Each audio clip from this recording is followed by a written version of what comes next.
भर्गो देवस्य धीमहि धियो यो नः प्रचोदयात्। ॐ भूर्भुवः स्वः तत्सवितुर्वरेण्यं भर्गो देवस्य धीमहि धियो यो नः प्रचोदयात्।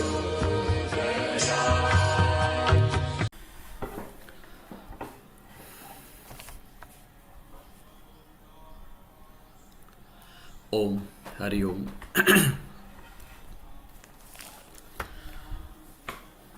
આપણે ભગવદ્ ગીતાના ચિંતનમાં પ્રવેશ કરીએ તે પહેલાં એમની એક પ્રાર્થના કરી લઈએ.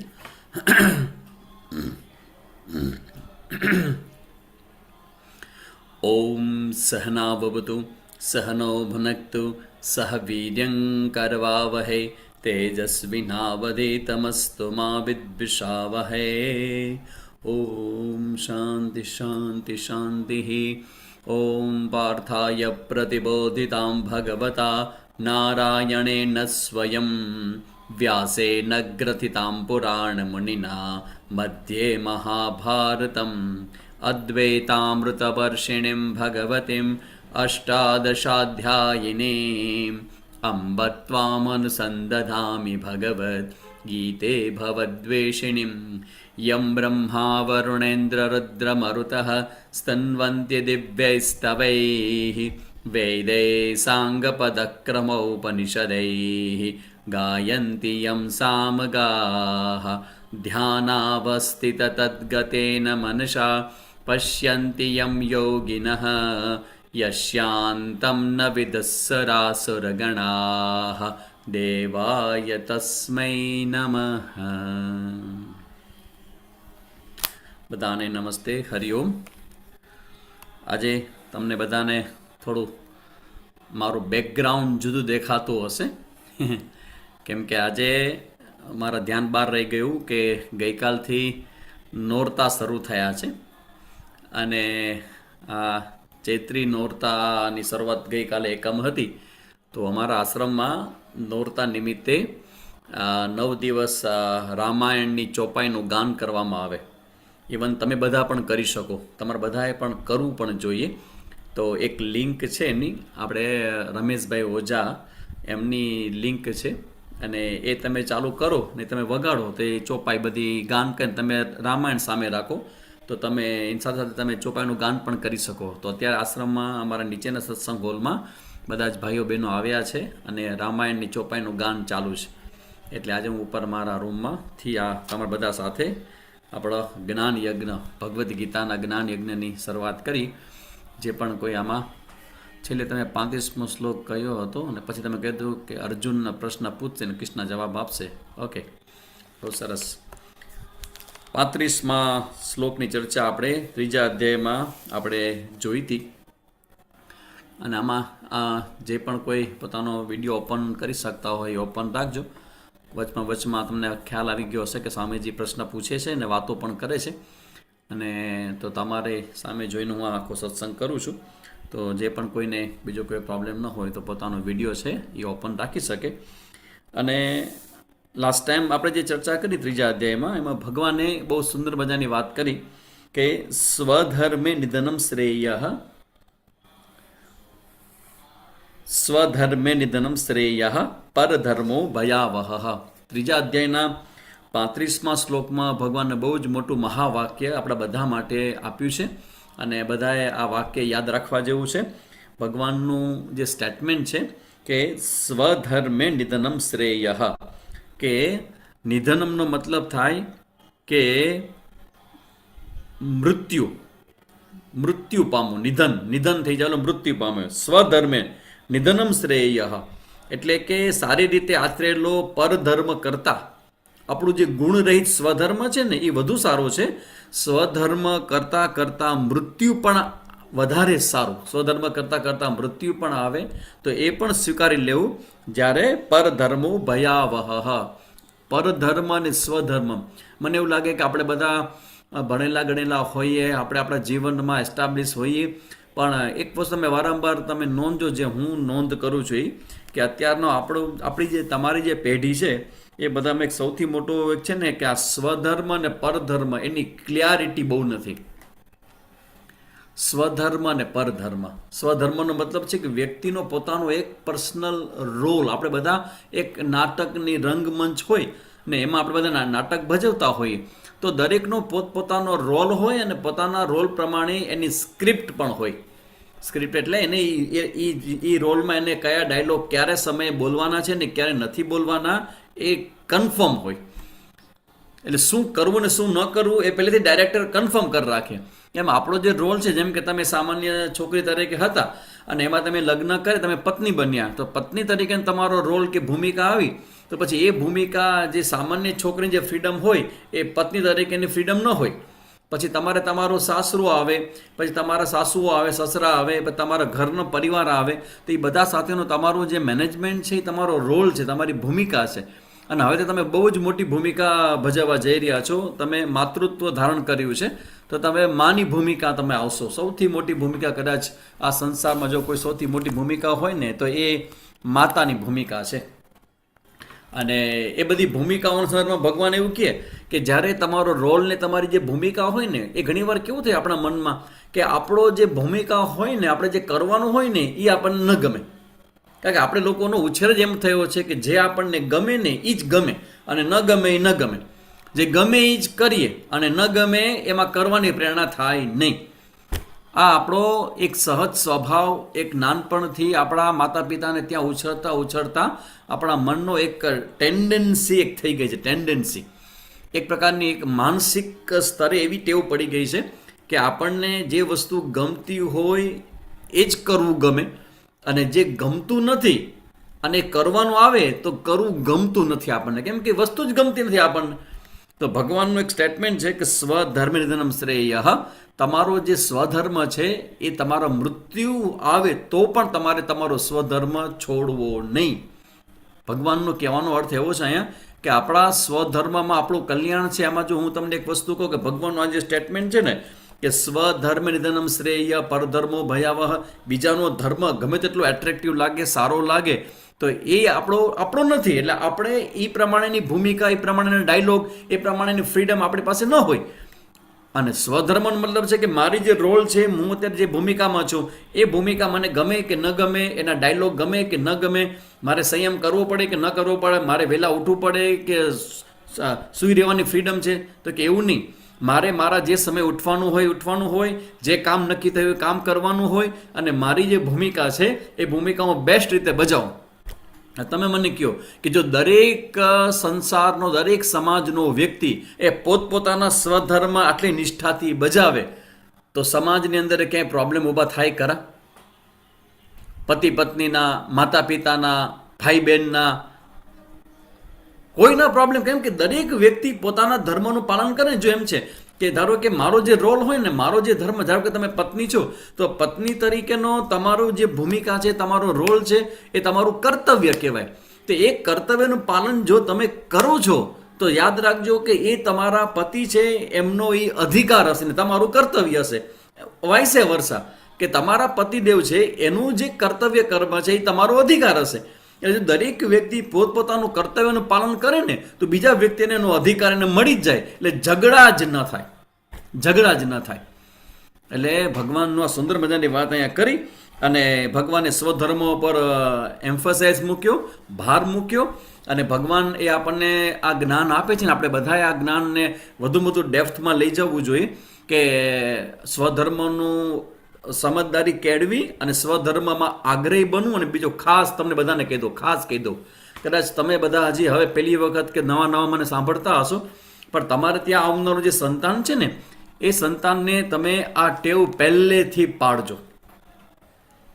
જે એને કરવાનું હોય એ એને કરવાનું જ હોય. શરૂઆતના 3, 3.5, 4 વર્ષની ફ્રીડમ હોય પણ જેવો સમજદાર થાય, પછી જેવો ભણવાનું શરૂ થાય, એનો પહેલા ધોરણમાં જાય, 4 વર્ષથી પછી 5, 6, 7 વર્ષના થાય, ત્યારથી એને મંત્ર જપ કરવાનો હોય, એને માળા કરવાની હોય, એને મંદિરમાં જવાનું હોય, માતા પિતાને પગે લાગવાનું હોય, ઘરમાં જેટલા પણ વડીલ છે બધા વડીલને રોજે રોજી પ્રણામ કરે.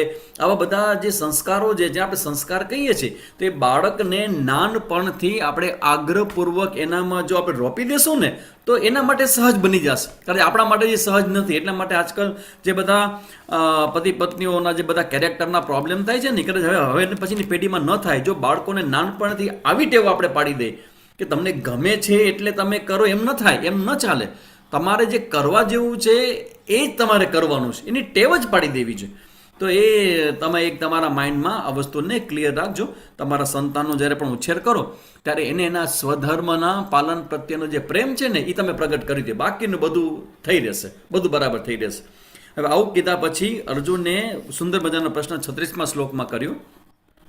અને પ્રશ્ન અર્જુનનો એવો છે કે અથક કેન અર્જુન વાચ અથક કેન પ્રયુક્તોયમ પાપમ ચરતિ પુરુષ અનિચ્છન્નપી વાષ્ણેય બલાદિવ નિયોજિત.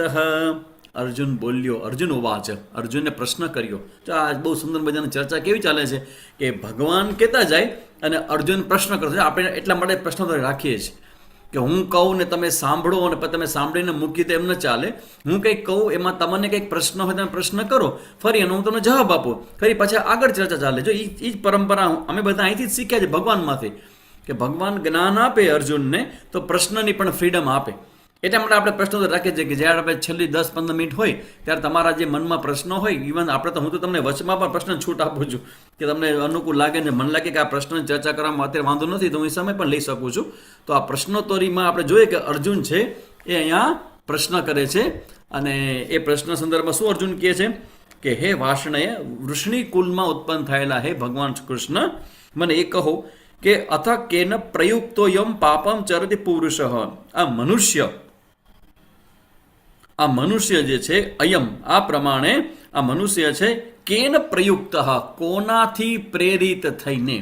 આ મનુષ્ય એટલે આપણે બધા કોનાથી પ્રેરિત થઈને અનિચ્છાએ પણ, કોઈ પણ અનિચ્છાનો મતલબ છે કે મને ખબર છે કે આમ ન કરાય. આ તમે બરાબર પ્રશ્ન સમજજો કે આ અર્જુનનો પ્રશ્ન કેટલો બધો અત્યારના સમયને અનુકૂળ આપણને લાગે.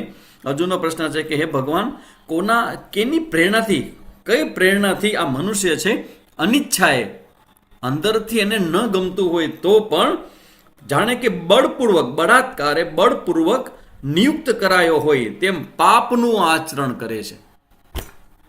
આ પાપનું આચરણ કરવાના આકર્ષણનું કારણ શું? પ્રશ્ન બરાબર સમજી લેજો.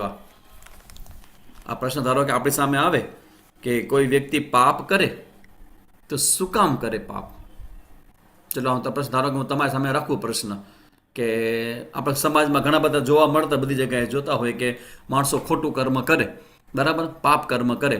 તો પાપ કર્મ કરવા પાછળ એની પ્રેરણા પાછળનું કારણ શું? કોઈ વ્યક્તિ પાપ શું કામ કરે છે? વાય પાપ શું કામ કરે? ખોટું શું કામ કરે? શું કહેશો તમે? હવે તમારે કહેવાનું છે કંઈક. આપણી ચર્ચા કરતાં કરતાં જ આપણે આ ચિંતનમાં આગળ વધવાનું છે. તમને શું લાગે છે કે કોઈ માણસ ખોટું કરે, પાપ કરે, તે શું કામ કરતો હશે પાપ? કામ, ક્રોધ, લોભ, રાગ, દ્વેષને વશ થઈને પાપ કરે. ઓકે, હા, એ જવાબ છે જ ભગવાનનો. હિરલબેન સાચી વાત છે. કૃષ્ણાબેન કહે છે એની વૃત્તિ, પ્રકૃતિ એ બે પ્રકારની જે ખરાબ છે. ઓકે, જો ઘણી વખત સારી પ્રકૃતિના લોકો હોય ને એનાથી ભૂલ થઈ જાય. તમે લખ્યું છે ને કે એની વૃત્તિ ને પ્રકૃતિ એ પ્રકારની હોય છે. ઈચ્છા પૂર્તિ, હા, એક જવાબ આવ્યો છે ઈચ્છા પૂર્તિ માટે. મે બી એની સાથે ખોટું થયું હોય. ઓકે, એને એ વખતે ખબર નથી હોતી કે પાપ કરે છે. વાહ, બહુ સરસ. પોતાને બચાવવા. ઓકે, પ્રકૃતિ ખરાબ હોય એટલે, જો પ્રકૃતિ ખરાબ હોય ને, ઘણી વખત સારા વ્યક્તિ, સજ્જન વ્યક્તિઓ હોય એ પણ નબળી ક્ષણોમાં ભૂલ કરી જતા હોય છે. આના પૂર્વજન્મના સંસ્કાર જાગૃત થઈ જતા હોય, સંસ્કારોને કારણે. ઓકે, બરાબર છે.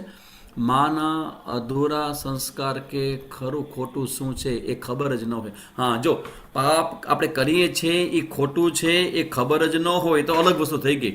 પણ હું તમને પૂછું કે સાચા જ્ઞાનનો અભાવ, ઘણી વખત એવું નથી થતું કે ત્યારે પાપ કર્મ કે માણસ છુપાવે, કોઈને ખબર ન પડે. હવે તમે વિચારો કે એ ખોટું કરે છે ને છુપાવીને કર્મ કરે છે, તેને ખબર નથી કે ખોટું છે, તો છુપાવે શું કામ છે? સારું ને સાચું વ્યવસ્થિત કરતો હોય, બહુ લોભ આવે તો પણ પાપ થાય. કરેક્ટ. હા, બહુ પૈસા કમાવાની ને મન બહુ થાય કે પૈસા ભેગા કરો તો પણ આડા અવડા ઊભા એની હાવ એની કોશ કોઈ પણ રસ્તેથી એ પૈસા ભેગા કરવાનો પ્રયત્ન કરે તો પણ માણસ ખોટું કરે. એટલે અર્જુનનો આ જે પ્રશ્ન છે ને એ બહુ પાયાનો પ્રશ્ન છે, અને એ પ્રશ્નના મૂળમાં આપણે જઈએ કે પાપ કર્મ છે. બરાબર સાંભળજો, હવે હું તમને જવાબ આપું શું કામ પાપ કરીએ છીએ. પાપ કર્મ જેમ કે બે પ્રકારના વ્યક્તિઓ છે. એક એવો છે કે જેને ખબર છે કે આ ખોટું છે તો એ ખોટું કરે છે. બીજો વ્યક્તિ એવો છે કે એને ખબર નથી કે આ ખોટું છે એટલે કરે. જે ખબર જ નથી કે આ ખોટું છે એને તો ભૂલ કહેવાય. અને પાપનો મતલબ એવો છે કે ખબર છે ખોટું છે, ઇવન ઈચ્છતો પણ નથી, પણ અંદરથી એક એવો ધક્કો આવે, એક એવું બળ આવે, એક એવું આકર્ષણ, એવું આમ ધક્કો આવે માણસને, તો એ ધક્કાને કારણે માણસ ખોટું કર્મમાં પ્રેરિત થઈ જાય છે. તો મુદ્દો છે કે પાપ કર્મની પ્રેરણા શું કામ છે?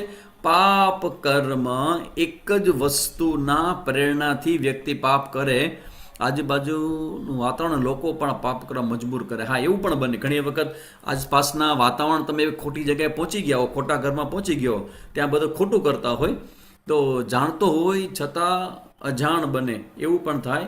અને વાતાવરણને કારણે બીજા બધા લોકો એને પાપ કરવા મજબૂર કરે, ખોટું ને ખરાબ ખાવા પીવામાં આવે મજબૂર કરે. એટલે આ બધા પાપ કર્મના પાછળની પ્રેરણાઓ છે, પણ મુખ્ય પ્રેરણા છે સુખના અનુભવ કરવાની પ્રેરણા. સુખના અનુભવ કરવાની પ્રેરણા જ આ પાપ કર્મ પાછળનું સૌથી મોટું કારણ છે. માણસને સુખનો અનુભવ કરવો છે. હવે તમે જેના દ્વારા સુખનો અનુભવ કરવો છે એ યોગ્ય છે, એ અયોગ્ય છે, એ કરવા જેવું છે, કરવા જેવું નથી, તો એ બધા વિચારો સેકન્ડ કેટેગરીમાં છે. માણસને કોઈ પણ રીતે સુખી થવું છે, અંદરથી સુખી થવાની એટલી બધી ઈચ્છા છે, એને કારણે એ ખોટું ખરાબમાં પણ વિવેક કર્યા વગર એ ખોટું ખરાબ કરી જાય છે. એટલે અહીંયા એટલે કહેવાય, કહી શકાય કે ભાઈ આ જે અંદરની જે સુખ મેળવવાની તીવ્ર ઈચ્છા છે, જેને કામના કહેવામાં આવે. મેં તમને કીધું ને કે તરસ લાગે તો એ મારી ઈચ્છા છે કે મને પાણી પીવું છે, પણ જો તરસ લાગે અને હું એમ કહું કે ભાઈ મારે ઓલું ટોયલેટ ક્લીનર જ પીવું છે. ખબર છે ને ટોયલેટ ક્લીનર એટલે શું? કોઈને ખબર છે ટોયલેટ ક્લીનર? આ થમ્સઅપ ને પેપ્સી ને માઝા ને એ છે બધા, એ ટોયલેટ ક્લીનર છે. આ લેટ્રિન બાથરૂમ સાફ કરવાના ડ્રિંક્સ છે બધા. કરેક્ટ. એ બધા જે પીણા જે છે એ ડ્રિંક્સમાં બધા જ પ્રકારના ડ્રિંક્સ આવી ગયા.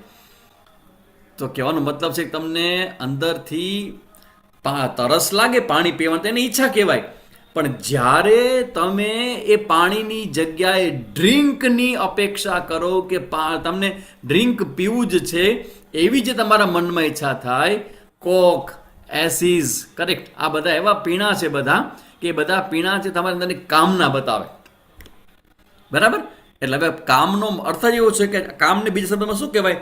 કામ હે એશ. હવે જો ભગવાન જે જવાબ આપે છે ને પછીના શ્લોકમાં, 37મા શ્લોકમાં, એ આ રહસ્યને ખોલે છે કે માણસ પાપ શું કામ કરે છે. તો ભગવાન કહે છે કે કામ એશ, ક્રોધ એશ, રજો ગુણ સમુદ્ભવ, મહાશનો મહાપાપમાં વિદ્યેનમ ઇહ વૈરીણમ. ભગવાન શ્રી કૃષ્ણ એક ટોપ સિક્રેટ આપણા જીવનમાં ખોલે છે. ભગવાન કહે છે કે તારા બે મહાન, તારા પ્રિયમાં પ્રિય શત્રુ છે. તારા બે ક્યાં બે શત્રુ છે? જે તને પ્રિય છે અને તારા દુશ્મન છે, તારા વૈરી છે, તારા જેને કહેવાય કે તારા માટે ખરાબ કરનારા છે. આ બે જ તત્વો છે. ને ભગવાન કહે છે કે એ બે તત્વો કોણ છે? તો કે એ બે છે ને એ બે એવા છે કે જે મહાપાપ કરવા તરફ તને પ્રેરિત કરે છે. અર્જુન જે પ્રશ્ન છે કે પાપ કરતા કોણ પ્રેરિત કરે છે? તો કે આ બે જ છે. એક કામ, જે મેં હમણાં કીધું, કામ એટલે સુખ મેળવવાની અંદરની આસક્તિ અને તીવ્ર ઈચ્છા. જો સુખ મેળવવાની ઈચ્છા દરેકને હોય. આમાં કોકને પૂછવું, આંગળી ઊંચી કરો કે કોને સુખ જોતું નથી?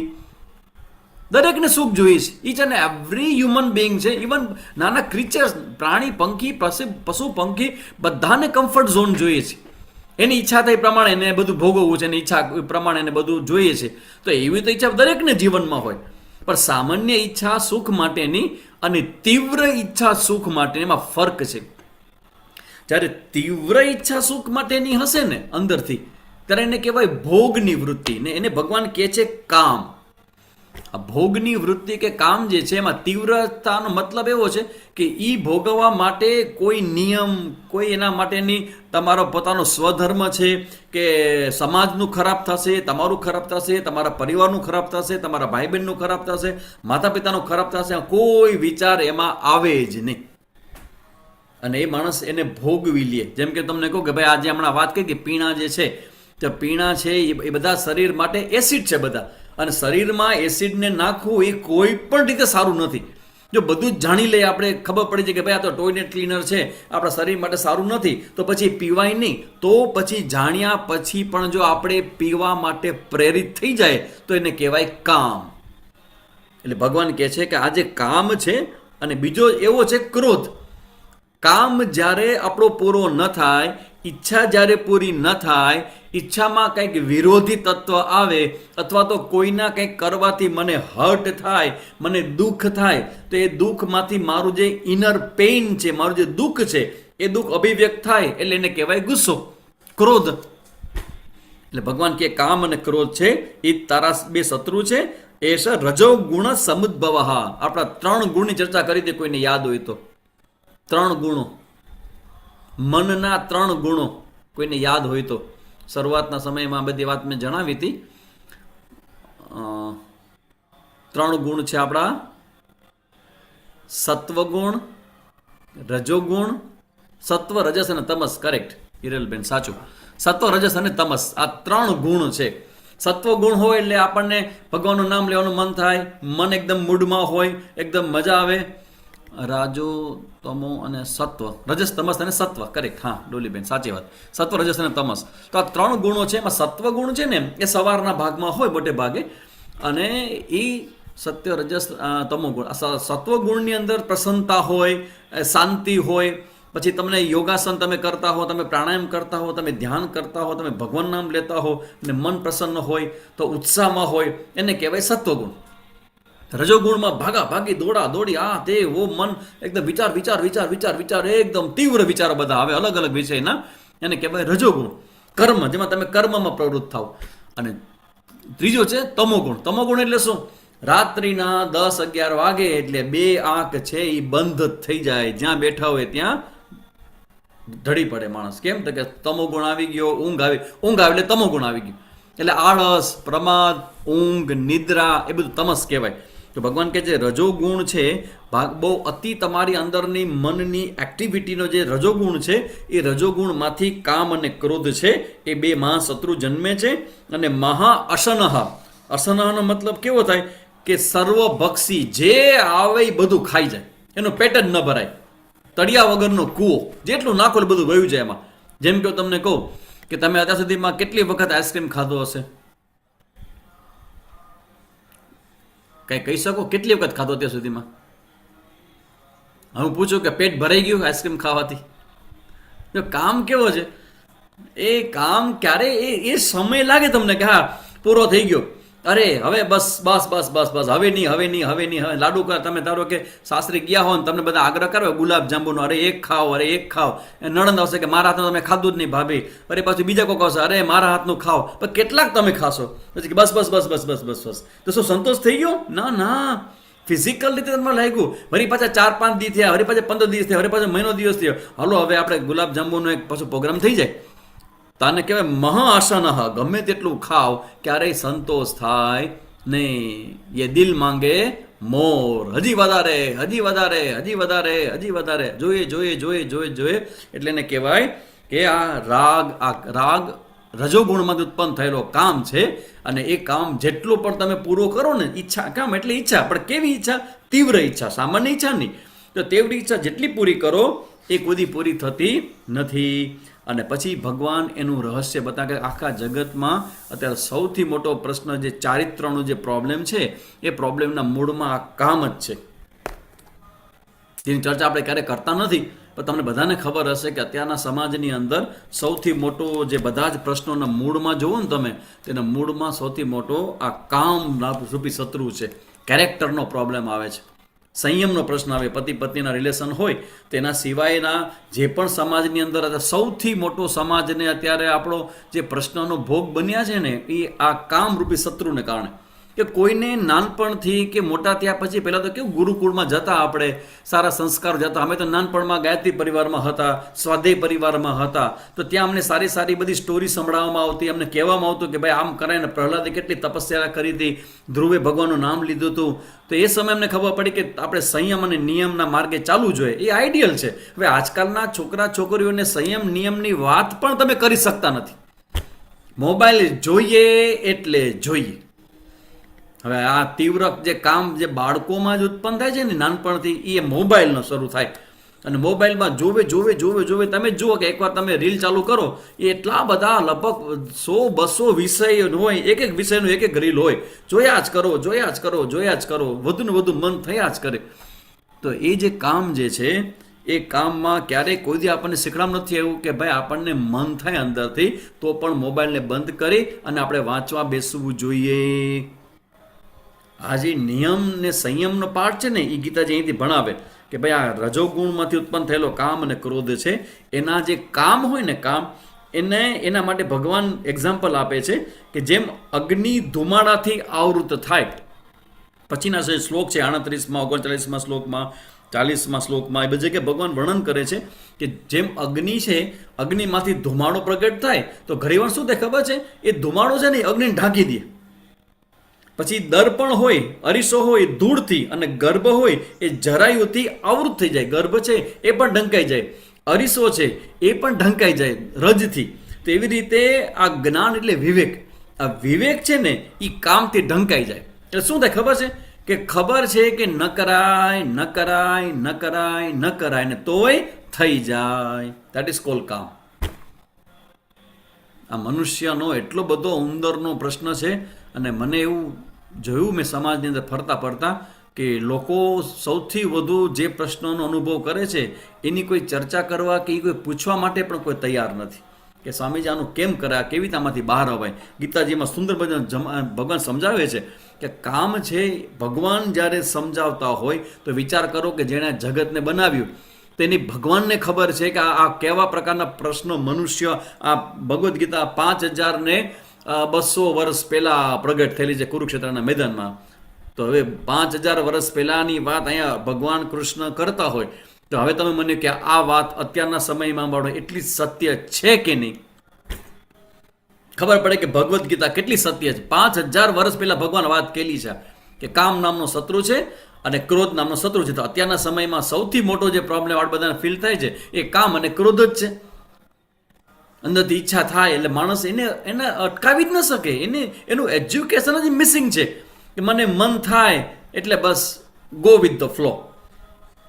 અને જે કરવા જેવું છે, જે સારું છે, જે મારું સ્વધર્મ છે, મારે કરવું જોઈએ, પણ મને મન નથી થતું. હું કચરા પોતા નહીં કરું, કેમ? મને મન નથી થતું. હું કામ નહીં કરું, કેમ? મને મન નથી થતું કે કચરા પોતા કરવું ને આ બધું સામાન્ય કામ કરું, ઘરને સાચવવાનું, ઝાપટ કરું. હું કે એના માટે ગ્રેજ્યુએટ થઈ છું, એના માટે ભણી છું? હવે આવો પ્રશ્ન તમે કરતા હો તો તમારો સ્વધર્મ જો તમે પાલન નહીં કરો તો કોણ કરશે? Who will do? એનો જવાબ જ નથી. ઘર પછી પડી ભાંગે. પતિ હોય તો પતિનો સ્વધર્મ છે કે પૈસા વ્યવસ્થિત રીતે કમાવા અને ઘરની વ્યવસ્થાઓ સાચવવી, પણ જો એ પોતે વ્યવસ્થિત કમાવા માટે ન જાય, સમય પોતાનો વેડફી નાખે, ફોકસ ન કરી શકે અને જો એ મુશ્કેલીમાં આવી જાય તેને કારણે આખું ઘર મુશ્કેલીમાં આવી જાય તો ભગવાન કહે છે કે ન ચાલે. આ કામ રૂપી જે શત્રુ છે એટલો ખતરનાક છે કે એ જે અંદરનું વિવેક શક્તિ છે ને એને એ ઢાંકી નાખે છે. એટલે અનિચ્છનપી વાસનીય આપણે ના પાડીએ એને, ઇવન વ્યક્તિને પોતાને ખબર છે કે ડ્રિંક ન કરાય. જો ખબર છે કે ન કરાય તો શું કામ કરો છો? કોઈ પણ ડ્રિંક કરતા વ્યક્તિને કહેજો કે તમારા છોકરાને ભેગા રાખો, તમારા દીકરા કે દીકરીને, ને એને પીવડાવો ને તમે પીવો. શું કહેશે? ના હો, આ ન પીવાય તો તમે શું કામ પીવો છો? તમે જે છોકરાને કહો છો કે આ ન કરે તો તમે શું કામ કરો છો? એનો આન્સર જ નથી કે બસ મને ખબર નથી કે પહેલાંથી ટેવ પડી ગઈ એટલે ટેવમાંથી હું બહાર ન આવી શકું, એટલે જે ટેવમાંથી બહાર ન આવી શકાય એને મારો પ્રશ્ન તમે કહેજો. કારણ કે મારી સામે તો બધા તમારા પતિદેવો કે બીજા કોઈ છે નહીં, પણ મારો પ્રશ્નને કહેજો કે સ્વામીજી પૂછતા હતા કે જો તમે તમારી કુટેવમાંથી બહાર ન આવી શકતા હો તમે માણસ છો કે ફાનસ છો? પછી મને જવાબ દેજો કાલે શનિવાર પાછા ભેગા થાવ ને ત્યારે કે શું જવાબ એને આપ્યો છે, માણસ છે કે ફાનસ છે? કારણ કે ફાનસ એટલે જેમ કોકના હાથમાં સ્વિચ આમ ચાલુ કરેલું મોટું થાય, સ્વિચ નાનું કરે નાનું થઈ જાય. તો તમારા મનની ઈચ્છા પ્રમાણે તમે હાલો, તમે તો હ્યુમન બિંગ છો, યુ આર ફ્રી એક્ઝિસ્ટન્સ જેને કહેવામાં આવે. એટલે અહીંયા કહે છે ભગવાન કે આ કામ છે એના શત્રુમાંથી તમારે હંમેશા બચવા માટે એનો સૌથી પહેલો રૂટ જોઈ લ્યો કે કામ આટલો ખતરનાક છે. પછી બીજા સેન્સમાં ભગવાન કહે છે કે આવૃતમ જ્ઞાન મહેતાને જ્ઞાનીનો નિત્ય વેરીના, જ્ઞાની જે લોકો હોય વિવેકશીલ હોય એના તો રોજના શત્રુ છે આ કામ. અને કામ રૂપેણ કોંતે દુષ્પૂર્ણ અનલેન ચ, હે કોંતે આ જ્ઞાનથી ઢંકાયેલું સદા અતૃપ્ત અગ્નિ જેવા જ્ઞાનીના નિત્ય શત્રુ છે કામ. જ્ઞાનીનો મતલબ છે વિવેકી, વિવેક કરી શકતા હોય એ લોકો માટે મહાન શત્રુ છે કામ. અને પછી કહે છે ઇન્દ્રિયાણી. હવે જો કામને રહેવાના 3 જગ્યા ભગવાન બતાવે છે કે હાઉ ટુ મેનેજ ધ કામ. હા, આ કામ રૂપી જે શત્રુ છે એને મેનેજ કરવા કેવી રીતે કરો સૌથી પહેલા જાણો. એ 3 જગ્યાએ રહે છે. કઈ કઈ જગ્યા છે? ઇન્દ્રિય, મન અને બુદ્ધિ એના નિવાસ સ્થાન છે. જો ભગવાન શ્રી કૃષ્ણ કહે છે જેણે જગત બનાવ્યું છે, જેણે મન બનાવ્યું છે, જેના સંસાર બનાવ્યો છે, જેને વિષયો બનાવ્યા છે, ભોગ બનાવ્યા છે, એ જ ભગવાન રહસ્ય ખોલે છે કે આ કામ રૂપી શત્રુ છે 3 જગ્યાએ રહે, ઇન્દ્રિય, મન અને બુદ્ધિ. અને જે 3 એટલા માટે ભગવાન કહે છે કે આ 3 જગ્યાએ કામનું નિયંત્રણ જો કરી શકશો તો તમે કામરૂપી શત્રુને જીતી જશો. ઇવન સાચું સાધુ કે સાચો સંત એને કહેવાય કે જેણે કામરૂપી શત્રુને જીત્યા છે તે. કારણ કે સાધુ સંતનું કેવું હોય કે કોઈ પણ સંતને પૂછી શકાય કે ભાઈ સાધુ સંત હોય એ પોતાનું સંયમી જીવન જીવતા હોય તો એ સાધુ હોય એ 1 કલાક માટે હોવો જોઈએ કે 24 કલાક માટે સાધુ હોવો જોઈએ? આ સાધુ સંતો માટે પ્રશ્ન પૂછવા જેવો છે કે લોકોની સામે પ્રવચન કરતી વખતે, સ્ટેજ ઉપર બેસતી વખતે એનું માન સન્માન થાય ત્યારેય સાધુ, ત્યારેય સંત, ત્યારેય મહાત્મા, ત્યારેય બહુ મોટા વ્યક્તિ તરીકે બિહેવ કરે, તો જ્યારે એકાંતમાં હોય, જ્યારે કોઈ ન હોય ત્યારે પણ શું એ પોતાના સંયમને જાળવી શકે છે ખરા? તો કહેવાય કે આ જે કામરૂપી શત્રુ છે એને 3 જગ્યાએથી નિયંત્રિત કરવામાં નહીં આવે તો એ કામ ગમે ત્યારે વ્યક્તિને ફેંકી દેશે અને પછી એનાથી ભૂલ થઈ જાય. ઇન્દ્રિય, આ બધી આપણી જે ઇન્દ્રિયો છે ને, જ્ઞાનેન્દ્રિયો આપણી જે છે ને એ જ્ઞાનેન્દ્રિયોને પોતાના વિષય છે. જ્ઞાનેન્દ્રિયો એટલે આપણે 5 છે: આંખ, કાન, નાક, જીભ અને ત્વચા. આંખ, કાન, નાક, જીભ અને ત્વચા, આ 5 પ્રકારની જ્ઞાનેન્દ્રિયો છે આપણે. અને દરેક જ્ઞાનેન્દ્રિયોને એના પોતપોતાના વિષયમાં રાગ છે. જેમ કે આપણી આંખ છે તેને અમુક જ વસ્તુ ગમે, અમુક જ એના આકાર ગમે, અમુક વસ્તુ ગમે ગમે, ન ગમે ન ગમે. ઘણી વખત તમને પ્રશ્ન થાય, પણ મને પ્રશ્ન થાય કે આ કેમ ગમે પણ ગમી જાય, ધેટ્સ ઓલ. એ આંખનો વિષય છે, આંખને ગમ્યું તે ગમ્યું. પછી કાન તમારા છે તો કાન માટે પણ જે અમુક વસ્તુઓનો અમુક વિષય ધમ ધમ ધમ બધા મ્યુઝિક પડે તો અમને લાગે આ તો માથાનો દુખાવો છે. પણ અત્યારના છોકરા છોકરીઓ એવા એમાં એન્જોય કરતા, એવા નાસ્તામાં ન કોઈ એનો રાગ હોય, ન તાલ હોય, ન શાસ્ત્રીય કોઈ એમાં બેકગ્રાઉન્ડ હોય, કે ન મેનેજમેન્ટ હોય, ન સાત્વિકતા હોય, કાંઈ ન હોય, ધડાધડી બધું હલતું ને એ બધા નાસ્તા કૂદતા બધા હોય. તો એ મતલબ કે એના કાનને આ પ્રકારનો રાગ છે, એના વિષયો ગમે છે. પછી જીભ છે તો જીભમાં બધાને કંઈ બધું ન ગમે. હવે તમને લાગે છે કે સ્વીટ બધાને ગમતું હશે? પેલા મને એવું હતું કે સ્વીટ તો બધાને ગમે, પછી હવે ધીમે ધીમે ખબર પડે કે ના, ઘણા એવા છે કે જેને સ્વીટ ગમે જ નહીં, ને ઘણાને કેવું છે ને તીખું ગમે, ખાવું એવું તીખું ખાય. તો મારે આશ્ચર્ય છે કે આવડું તીખું કેમ ખાઈ શકે? તો કે તીખું હોય એ જ ખાઈ શકાય.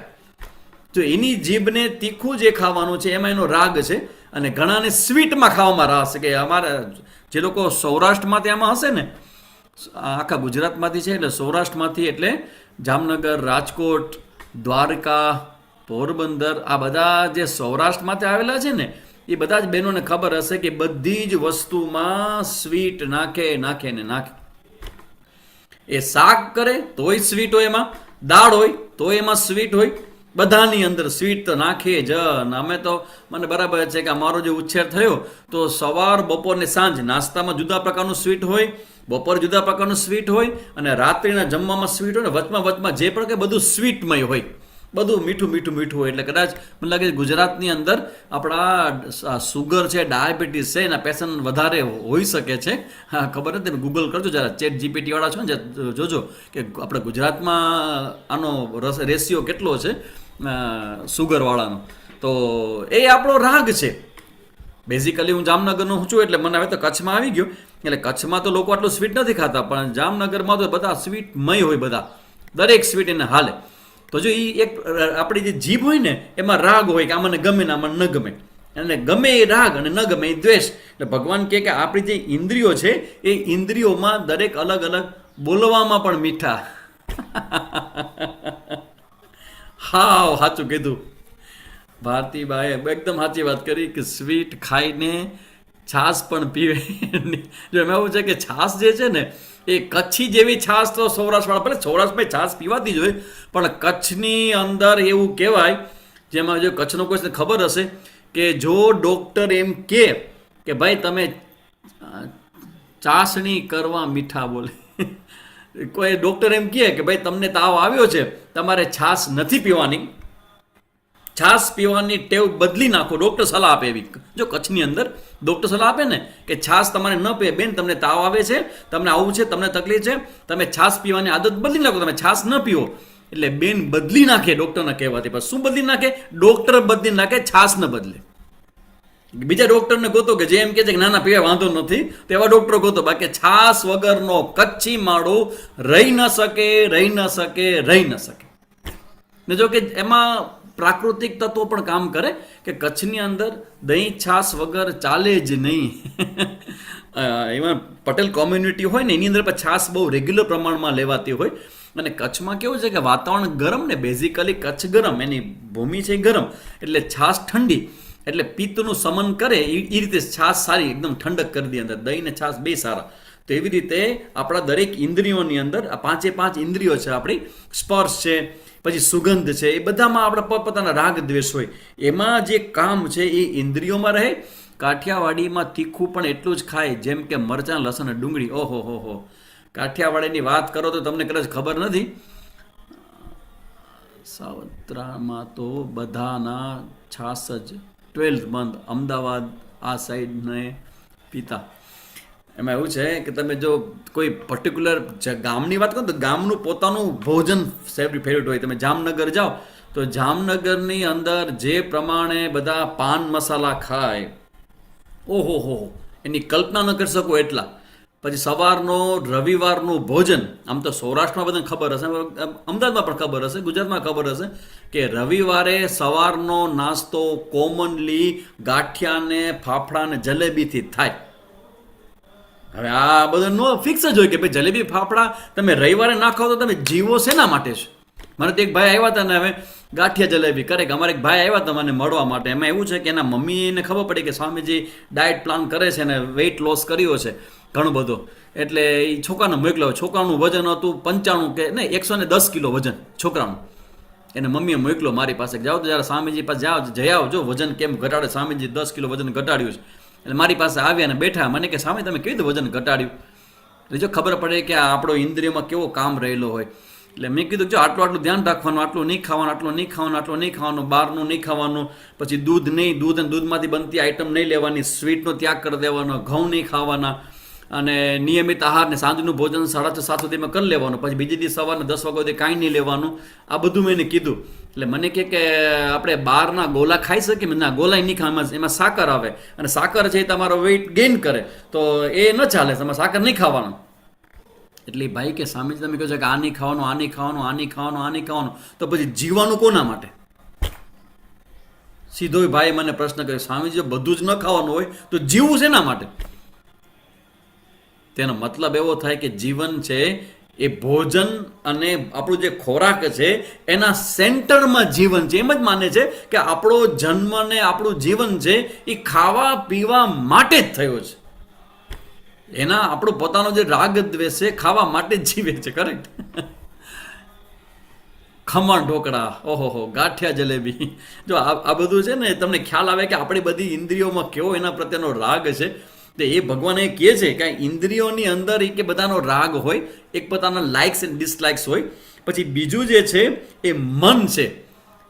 મનની અંદર ગમો અણગમો હોય. ઘણીવાર એમ લાગે કે ભાઈ આ વસ્તુ આને ગમશે જ નહીં, પણ ખરેખર કોઈ વ્યક્તિને શું ગમી જાય ને કેમ ગમી જાય એ નક્કી જ નથી. આખું જગત એના ઉપર હાલે છે. મારા અનુભવથી મેં જોયું કે ભાઈ આ તો ગમશે નહીં પણ ગમી જાય. કોને શું ગમશે એ કોઈ પ્રી જજમેન્ટ કરી ઇવન વ્યક્તિ ન કરી શકે કે ક્યારે એને શું ગમી જશે. તો એ શું કામ? ગમો ક્યાંથી આવે છે? ગમો તમારા આપણા મનમાંથી આવે છે. તો ભગવાન કહે છે કે મનની અંદર પણ રાગ, તમારો રાગ હોય, કામ હોય, ઇન્દ્રિય કામ હોય. અને ત્રીજો છે બુદ્ધિની અંદર. આ બુદ્ધિની અંદર જે કામ છે ને એ કેવો છે કે મારે આ વિષયનો ભોગ કરવો છે. ભાખરી રોટલી તો ગલે નથી ઉતરતા, ખમણ ગાંઠિયા તો તરત ઉતરી. આ બધી મમ્મીઓનો આ બધા સ્ટેટમેન્ટ છે બધા આવા કે પીઝા ને શું કે બર્ગર ને તમારા સેન્ડવિચ ને પાઉંભાજી ને એનું જે તમે જે પ્રેમથી ઉલાડે જાઓ છો. અને જ્યારે એમ કહો કે ખીચડી બનાવી છે આજે, મમ્મી આજે મને ભૂખ જ નથી લાગી, આજે મારે જમવું જ નથી. કેમ તો કે ખીચડી બનાવી. છોકરાને સુગંધ આવી જાય કે આજે મમ્મી ખીચડી બનાવી છે. બીજું છોકરાઓને પણ નાનપણથી રાગ દ્વેષ હોય. એટલે તમારે ત્યાં આવનારું જે સંતાન છે, હવે આપણે તો તમે થઈ ગયા મોટા, હવે આવડા મોટા થઈ ગયા એટલે તમારામાં ફેરફાર કરવો તમે જ કહો કે સહેલો છે કે અઘરો. તમે મને કહો કે તમે આવડા મોટા થઈ ગયા, હવે તમારા જે અત્યાર સુધીમાં તમે 20, 25, 30 વર્ષ તમારી ઉંમર હોય તો એમાં તમે જે લોકો ખાતા પીતા હોય, જે તમારું એસ્ટાબ્લિશ થઈ ગયું હોય, એમાં ફેરફાર કરવો કેટલો અઘરો લાગે. જ્યારે બાળકો હોય ને એમાં તમે લાવી શકો. એટલે એ જે નાના હોય ને ત્યારથી જ એને નિયમ જ અઘરો પડે. અને ઘણી જગ્યાએ તો આ સંગીતાબેન અઘરો નહીં, ઘણા તો હું ચોખ્ખું કહી દઉં કે અશક્ય જ માને કે સ્વામીજી શક્ય જ નથી. આ હું એમ કહું કે ભાઈ તમે દૂધ છોડી દો. સ્વામીજી દૂધ છોડવું એટલે શું? દૂધ અને દૂધમાંથી બનતી કોઈ પણ પ્રકારની આઈટમ, છાશ ને દહીં ઠીક છે, શરીર માટે હેલ્ધી છે, તમે લઈ શકો. પણ દૂધ અને દૂધમાંથી બનતી સ્વીટ કોઈ પણ પ્રકારનું હોય તો એ કેમ છોડે? એટલે એ લોકો કહે અઘરું એટલે અશક્ય લાગે. જ્યારે બાળક નાનું હોય ને તો ત્યાં તમે એને ટ્રેન કરો. જે હેલ્ધી ભોજન છે, જે સારી વસ્તુ છે એની એને ટેવ પાડો કે ભાઈ અઠવાડિયામાં એક જ વખત તને આઈટમ મળશે. પણ એ આઈટમ તો જ મળશે કે જ્યારે તું 5 દિવસ કે 6 દિવસ રૂટીનમાં આપણું જે સાંજનું ખીચડી ને કઢી ને આપણું જે ભોજન છે ને એ જો રોજ ખાઈશ ને તો તને એક દિવસ તને સ્વીટ તને પોતાનો આઈટમ તને મળશે. એટલે એમાં ઢોસા હોય, એમાં ઇડલી હોય, એમાં પાઉંભાજી હોય, એમાં સેન્ડવિચ હોય, વોટ એવર હોય. પણ રોજે રોજ નહીં, અઠવાડિયે 15 દિવસે એક વખત. તો બાળકને નાનપણથી તમે જો આવી ટેવ પાડે. બીજું કે બાળકોને નાનપણથી આ ચોકલેટ અને સ્વીટથી દૂર રાખજો, દૂર રાખજો અને દૂર રાખજો. કે ખતરનાક છે આ સ્વીટની જે ટેવ પડી જાય ને પછી માણસ માટે એ મૃત્યુ તુલ્ય થઈ જાય, સ્વીટ બંધ થઈ જાય એટલે. અને બધા જ પ્રોબ્લેમના મૂળમાં સ્વીટ છે. હવે લાગે છોકરાઓ છે ને ચોકલેટ, બધા એને ચોકલેટ આપે, પણ તમે ધ્યાન રાખજો બાળકોને આ ચોકલેટ અને સ્વીટ ખાવાની ટેવ ન પડી જાય એ તમે ટ્રેન કરજો. જો life is nothing but mind game. આ શબ્દ લખવો તો લખી લેજો. હું તમને એક બહુ મોટું વાત કરી દઉં છું on the way. Life is nothing but mind game. જીવન એ મનની રમત માત્ર છે, ગેમ છે મનની. જેવું તમે વિચારશો, જેવું તમે પેટર્ન ક્રિએટ કરશો, તમે જેવી તમે ટેવ ક્રિએટ કરશો, તમારી અંદરની જેને કહેવાય ને કે હેબિટ તમે ક્રિએટ કરશો, એ પ્રકારે ધીમે ધીમે માઇન્ડ છે ને એમાં ગોઠવાઈ જશે. તમે હેલ્ધી ભોજન ખાવા બાબતમાં કે હેલ્ધી જીવનચર્યા બાબતમાં બાળકને નાનપણથી ટેવ જ પડે કે ભાઈ મારે અમુક સમય મારે વોકિંગ કરવાનું જ છે, મારે સૂર્ય નમસ્કાર કરવાના જ છે, મારે યોગાસનો કરવાના જ છે, મારે સંધ્યા વંદન ગાયત્રી જપ કરવાના છે એટલે કરવાના જ છે, મારે મંદિર દર્શન કરવા જવાનું એટલે જવાનું જ છે, માતા પિતાને પગે લાગવાનું એટલે લાગવાનું જ છે. તો આ રીતે આ બધા જે ઇન્દ્રિય, મન ને બુદ્ધિ એવા વિષયો છે કે જ્યાં કામ રહેતો હોય, પણ જો તમે નાનપણથી એનું ટ્રેનિંગ કરશો ને તો એ કામ બહુ એટલો બધો મોટો નહીં બની જાય કે જેની સામે માણસનો વિવેક હારી જાય. એટલે એ અહીંયા આપણે ભગવાન 40મા શ્લોકમાં બધી વાત કરી કે આ 3 જગ્યાએ કામ રહે છે અને આ બધામાંથી તારા મનને, તારી ઇન્દ્રિયોને, તારા બુદ્ધિને, એ ત્રણે બુદ્ધિમાં રહેલો કામ છે ને એ દૂર કરવા માટે આવા સત્સંગની જરૂર છે. જો તમે લોકો કદાચ રૂટીનમાં પહેલાં ન કરતા હો, પણ હવે તમારા કંઈક તમારા એવા દિવસો છે, તમે સારા સંસ્કાર માટે રોજ માતાની પાઠશાળા એટેન્ડ કરો છો, તો વિચાર કરો તમારા જીવનમાં કેટલો બધો મોટો ચેન્જ આવ્યો. આ તો રૂટીનમાં ન હોવું જોઈએ. કમસે કમ અઠવાડિયામાં એક વખત તો આવો સત્સંગ થવો જ જોઈએ. આ તો તમારા પોતાનો અનુભવ તમે મને કહો. આમ તો પહેલાં આપણે એવી ઇન્સ્પાયરેશન નહોતી કે ભાઈ સત્સંગ છે ને, આ છે ને, તે છે ને, બધી એક્ટિવિટી છે ને, પણ હવે તમારા ગર્ભમાં કોઈક એક બાળક છે ને, એના પ્રેમથી પ્રેરિત થઈને તમે અત્યારે આ કરો છો. એટલે જ કહેવાય લવ ઇઝ બ્લાઇન્ડ. પ્રેમ આંધળો છે. પ્રેમ આંધળો છે એટલે શું? ધ્યાન રાખજો. ખોટો અર્થ જે અત્યારે સમાજમાં ચાલે છે ને, જવાબ હું આપું છું કે લવ ઇઝ બ્લાઇન્ડ. પ્રેમ આંધળો છે. પ્રેમ આંધળો છે એટલે માના ગર્ભમાં રહેલા બાળકને માએ જોયું નથી, તો પણ એના પ્રેમથી પ્રેરિત થઈને માતાની પાઠશાળા એટેન્ડ કરે, ગીતાજીના ક્લાસ એટેન્ડ કરે, બહારનું ખાવાનું બંધ કરે, અને બધું જ જે કરવા જેવું, જેમાં બાળકનું હિત થાય એવું જ બધું વિચારે. એટલે માં તો હજી બાળકને આવ્યો પણ નથી, ત્યાં એના પ્રેમમાં છે. That's cold love is blind. અને આંધળો પ્રેમ કહેવાય જે માના હૃદયમાં હોય. અને જગતમાં એક સાચો માત્ર જે પ્રેમ છે ને, એ માતાના હૃદયમાં જ હોય. કારણ કે એના તમે વિચાર કરો, તમે 9 મહિનાની સાધના કરો છો. સાચી વાત સ્વામીજી, મારે લગ્ન પહેલાં સત્સંગ જેવું કશું નહોતું, હવે લગ્ન પછી હું રાધા સ્વામીના સત્સંગમાં જોડાઈ છું, બહુ ફરક આવે છે જીવનમાં. કરેક્ટ. કોઈ પણ જગ્યાએ, જો બધી જગ્યાએ સત્સંગ ચાલતા હોય, તમે કોઈને કોઈ જગ્યાએથી પાણીનું એક ઝરણું વહેતું હોય અને તમે પીવાનું શરૂ કરો, તમને ખબર પડે કે કેટલું બધું મીઠું હોય છે પાણી. અને તમારા જીવનમાં જે અત્યારે સંસ્કાર આવે છે ને, બસ એ બાળકને નાનપણથી તમે આપજો. બાળકને તમે સ્વાધ્યાય પરિવાર મોકલો, એને રાષ્ટ્રીય સ્વયંસેવક સંઘની શાખામાં તમે મોકલો, અમારા જેવા સાધુ સંતો હોય એ સંસ્કાર કેન્દ્ર ચાલતો એમાં તમે બાળકને મોકલો, ગાયત્રી પરિવારમાં તમે બાળકના બાળ સંસ્કાર કેન્દ્ર ચાલતો એમાં તમે મોકલો.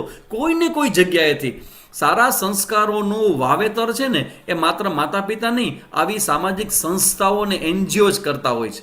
અને બહારથી જે કહેવામાં આવે ને, બાળક જલ્દી માનશે. મને બરાબર યાદ છે કે હું નાનો હતો ત્યારે સ્વાધ્યાય પરિવારમાં જતો, પાંડુરંગ શાસ્ત્રીના. સારી એક્ટિવિટીઝ જે પહેલાં નથી કરી એ અત્યારે કરીએ છીએ. કરેક્ટ.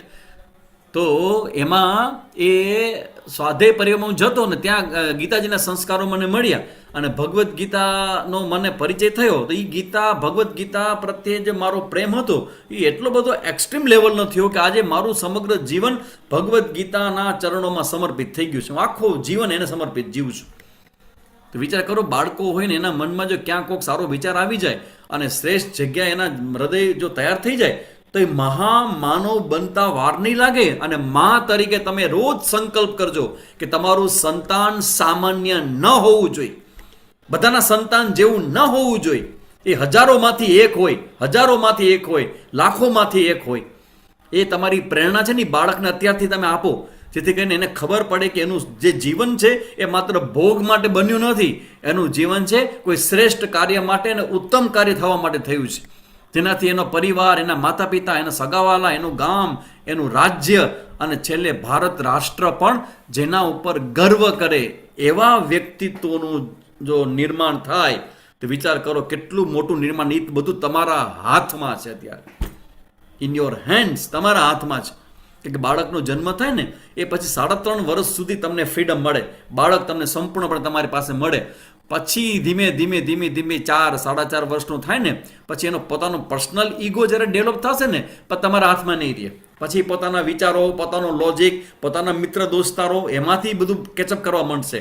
તો તમે 3.5 વર્ષમાં જ્યાં સુધી તમારા હાથમાં બાળક છે, તો અત્યારથી લઈ અને બહાર આવે ત્યાં સુધી, એટલે બહાર લગભગ 2.5 કે 3 વર્ષનું બાળક થાય કે 3.5 વર્ષનું બાળક થાય, ત્યાં સુધીમાં જેટલી સારી વસ્તુઓ, જેટલે મેં તમને વારંવાર કહું છું કે આ સત્સંગ તમારે સાંભળવો. જ્યારે જ્યાંથી જે મળે તે, તમને રસ પડે કે ન પડે. જો આપણે શાસ્ત્રીય જે સંગીત હોય ને, એમાં કદાચ તમને રસ ન પડે, કારણ કે હવે એ વિષય આપણો નથી, પણ તમે સાંભળો. કેમ કે તમારા ઘરમાં રહેલું બાળક છે ને, એને ટ્રેનિંગ મળે છે કે એકદમ બેસ્ટ લેવલના જે શાસ્ત્રીય કલાકારો હોય, સારામાં સારા ગાયક કલાકારો હોય, સંતૂર વાદન કરનારા હોય, જાજ પખાલ વગાડનારો જે હવેલી સંગીતવાળું હોય, કીર્તન કરનારા હોય, પછી ક્લાસિકલ સોંગ્સ ગાનારા હોય, તો એ બધું તમે સાંભળો. એ સાંભળવાના કારણે તમારું બાળક ગર્ભની અંદર એ સંગીતને સાંભળશે ને, તો એ ટ્રેન થશે અને બહાર આવ્યા પછી મેચ્યોર વ્યક્તિ એને જ કહેવાય કે ભલે સંગીત એને આવડે કે ન આવડે, કમસે કમ સંગીતને એન્જોય કરતા તો એને આવડવું જ જોઈએ.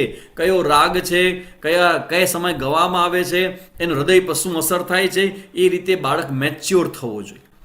એટલે આ ભગવાને જે કીધું ને કે આ બધા જગ્યાએ કામ રહેલો છે, તો એને તમે સારી દિશામાં પણ આ ઇન્દ્રિયોને પણ સારી દિશામાં લઈ જાઓ, તમારા મનની અંદર સારા સંસ્કારો રાખો અને બુદ્ધિમાં રહેલા કામને દૂર કરવા માટે નિત્ય કમસે કમ અઠવાડિયામાં એક વખત આવો સુંદર મજાનો સત્સંગ રૂપી જો સ્નાન કરતા રહેશો ને, તો આ કામ અને ક્રોધ રૂપી શત્રુઓ છે એ તમારી અંદર બહુ પોતે તાકાતવાળા નહીં રહે, તમે એનું મેનેજ કરી જશો. કારણ કે કામ ક્રોધ હોય એનો વાંધો નથી, પણ મેનેજેબલ હોવા જોઈએ.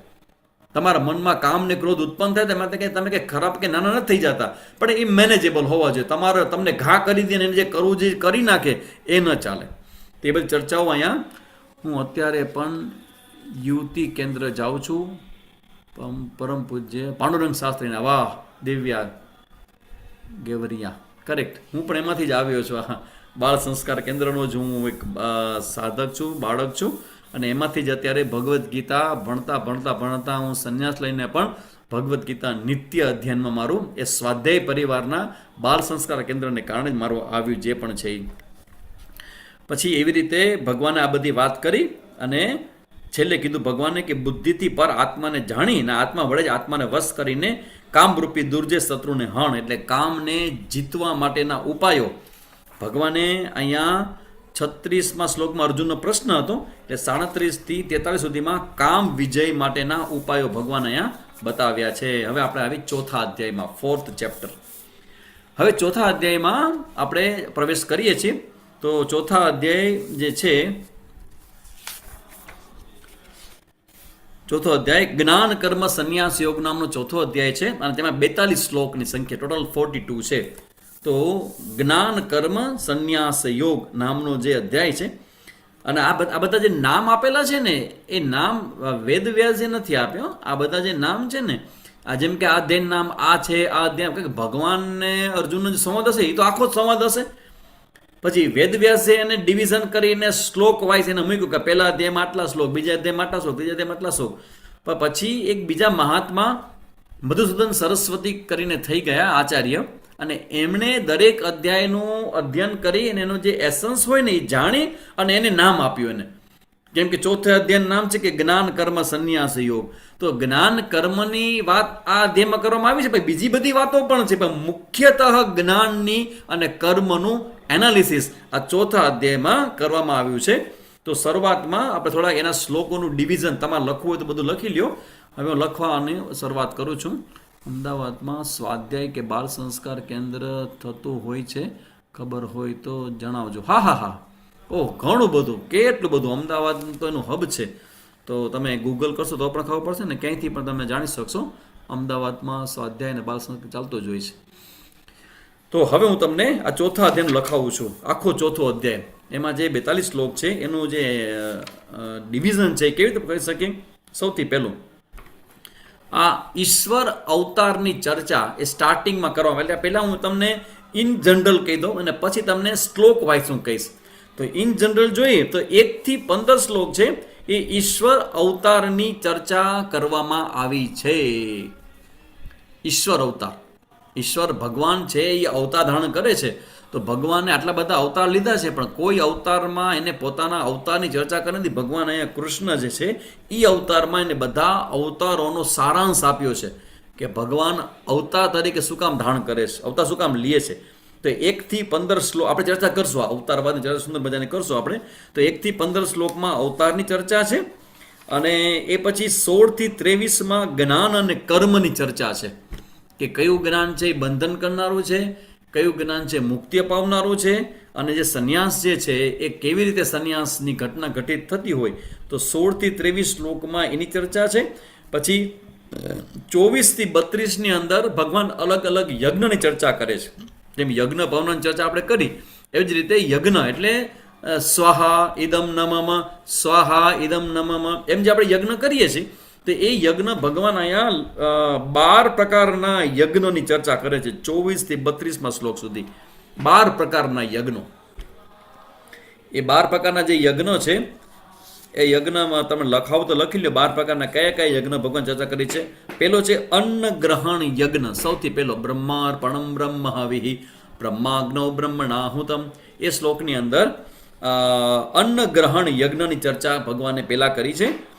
પછી બીજો છે દેવ યજ્ઞ. પેલો અન્ન ગ્રહણ યજ્ઞ, બીજો દેવ યજ્ઞ, પછી ત્રીજો બ્રહ્મ યજ્ઞ, દેવયજ્ઞ બ્રહ્મ યજ્ઞ. પછી ચોથો છે ઇન્દ્રિય યજ્ઞ, કર્મેન્દ્રિય અને જ્ઞાનેન્દ્રિય એનો યજ્ઞ છે, ચોથો યજ્ઞ છે. પછી પાંચમો છે આત્મ સંયમ યોગ યજ્ઞ, આત્મ સંયમ યોગ યજ્ઞ એ પાંચમો છે. પછી છઠ્ઠો છે દ્રવ્ય યજ્ઞ, દ્રવ્ય એટલે દાન કરવું, દ્રવ્ય યજ્ઞ છઠ્ઠો. પછી સાતમો છે તપ યજ્ઞ, તપ યજ્ઞ તપ કરવું, કોઈ પણ જ્ઞાનની પ્રાપ્તિ માટે કે કોઈ શ્રેષ્ઠ વસ્તુની પ્રાપ્તિ માટે તમે શરીરથી, મનથી, બુદ્ધિથી જે તમે સહન કરો છો એને કહેવાય તપ. તો સાતમો છે તપ યજ્ઞ, આઠમો છે યોગ યજ્ઞ, આ અષ્ટાંગ યોગ છે ને જે બધા, એ બધા અષ્ટાંગ યોગ છે, એ યોગ યજ્ઞ આઠમો યોગ છે. પછી નવમો છે સ્વાધ્યાય યજ્ઞ. સ્વાધ્યાય યજ્ઞનો મતલબ કેવો છે કે તમે કોઈ પણ મંત્રનું રિપીટેશન કરો, અથવા તો તમે વેદના મંત્રો છે અથવા ભગવદ્ ગીતા છે એનું તમે પારાયણ કરો, કોઈ પણ પ્રકારનું પારાયણ છે વેદનું પારાયણ, એને સ્વાધ્યાય કહેવામાં આવે છે. તો સ્વાધ્યાય યજ્ઞ નવમો છે. પછી 10મો છે જ્ઞાન યજ્ઞ. જ્ઞાન યજ્ઞ એટલે શું, તમને કોઈને ખબર છે? આમાંથી કોઈને જ્ઞાન યજ્ઞ વિશે આઈડિયા છે? સારો, તમને આપી દો સારા સમાચાર, ગુડ ન્યૂઝ. અત્યારે જ્ઞાન યજ્ઞ ચાલી રહ્યો છે, જેમાં હું અત્યારે બોલું છું અને તમે લોકો સાંભળો છો. તો તમારા કાનમાં આ શબ્દ જે મારો પડે છે, અર્થ સાથે મારો શબ્દ તમારા કાનમાં છે, એટલે એ આહુતિ પડે છે. અને એ આહુતિમાં યજ્ઞમાં હોમવાને કારણે યજ્ઞ પ્રજ્વલિત થાય તમારી અંદર. જ્ઞાન યજ્ઞ કહેવાય એને, કે તમારી અંદર જે જ્ઞાન થાય છે એને કહેવાય જ્ઞાન યજ્ઞ. એટલે રોજ આપણે દર અહીંયા કમસે કમ શુક્રવાર શનિવાર આપણે મળીને જે કરીએ છીએ એને કહેવાય જ્ઞાન યજ્ઞ, એ છે 10મો. પછી 11મો છે પ્રાણાયામ યજ્ઞ. પ્રાણ અપાન ઉપદાન, આજે આપણે કરીને અનુલોમ વિલોમ પ્રાણાયામ કરો તમે, અને પ્રાણને ઊંડો ખેંચો, પછી રોકો, પછી કાઢો, વળી પાછો બહારથી લ્યો, અંદર રોકો, બહાર કાઢો, બહાર રોકો. આવા અનુલોમ વિલોમ અથવા તો એને નાડી શોધન પ્રાણાયામ જેને કહેવામાં આવે છે. અનુલોમ વિલોમમાં રોકવાનું ન હોય અને નાડી શોધનમાં રોકવાનું આવે. 1:4:2:1. આ શ્રીરામ શર્મા આચાર્ય આમાં ગુરુદેવ છે એવું કહેતા, સારા વિચાર બીજાને આપવા, તે કરેક્ટ, એકદમ સાચો આન્સર છે. સારા વિચાર બીજાને આપવા એ જ્ઞાન યજ્ઞમાં આવે. તો એ પછી પ્રાણાયામ છે.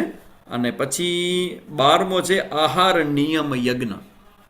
આ ટોટલ 12 પ્રકારના યજ્ઞની ચર્ચા ભગવાન અહીંયા 24-32 શ્લોકમાં કરે છે. પછી 33-42માં ફરી પાછા જ્ઞાનની પ્રશંસાના શ્લોક છે બધા. જ્ઞાનની પ્રશંસા, જ્ઞાનીની ચર્ચા કે જ્ઞાનના પ્રસંગ, જ્ઞાનની પ્રશંસા 33-42માં, એમ કે આખો અધ્યાય પૂરો થાય છે. તો હવે આપણે આ અધ્યાયને જોઈએ 4 અને 6.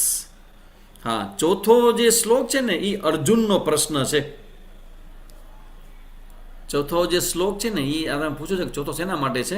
હવે હું તમને ફરીથી શ્લોક વાઇઝ તમને લઈ જાઉં કે આ તો આપણે ઇન જનરલ જોયું કે મોટે ભાગે આ અધ્યાયની અંદર આટલા ટોપિકની ચર્ચા આટલા શ્લોકોમાં કરવામાં આવી છે. એમાંથી આપણે જોઈએ ને તો